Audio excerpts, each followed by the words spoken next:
Eto, mainit na balita, new breed ng Akatsuki 5 o national team ng Japan. Inilabas na ang lineup na maaaring maging final roster nila sa FIBA Asia Cup. Mga half-Japanese na sina John Lawrence Harper at Akira Jacobs, inaasahang magiging X-factor ng mga Japanese sa paparating na tournament. Silipin natin ang napakalakas at new breed ng Japanese national team. Pero bago yan, like and subscribe lang mga kabady para sa latest basketball news and highlights.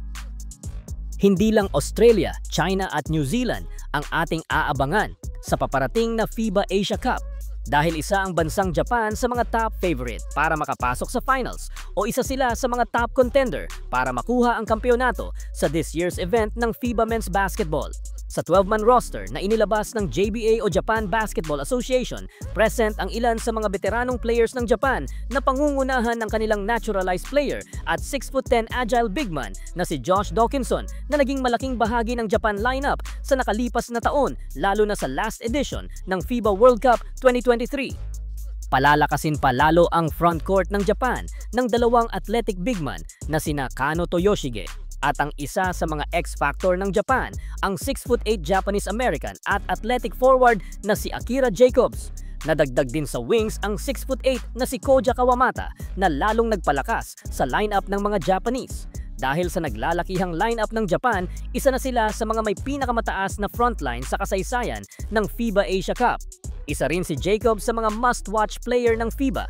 Dahil sa international exposure nito, kaya naman isa ang Japan sa mga dapat nating abangan sa papalapit na FIBA Asia Cup. Kasabay ng naglalakihang frontcourt ng Japan, pinag-isipan din nilang mabuti ang mga players sa kanilang backcourt.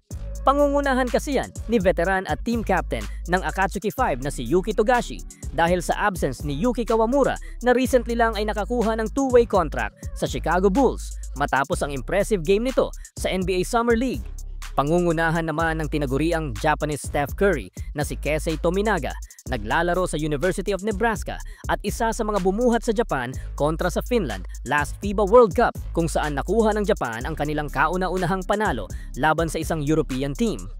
Balik national team naman si Yuda Ibaba para maging emotional leader at spark plug para sa Japan dahil sa kanyang experience mula Australia at NBA G League at sasamahan pa yan ng mga naglalakihang wings na sina Hirotaka Yoshi at Ren Kanechika na parehong 6'5" na asahang magiging steady role players para sa mga Japanese. With this big lineup ng Japan national team, asahan na papahirapan ng mga Japanese ang mga teams sa FIBA Asia, lalo na sa pagpasok ng quarterfinals at semis ng tournament dahil inaasahan na magiging walk in the park lang ang group stage sa kanila kalaban ang Guam, Syria at rebuilding team ng Iran.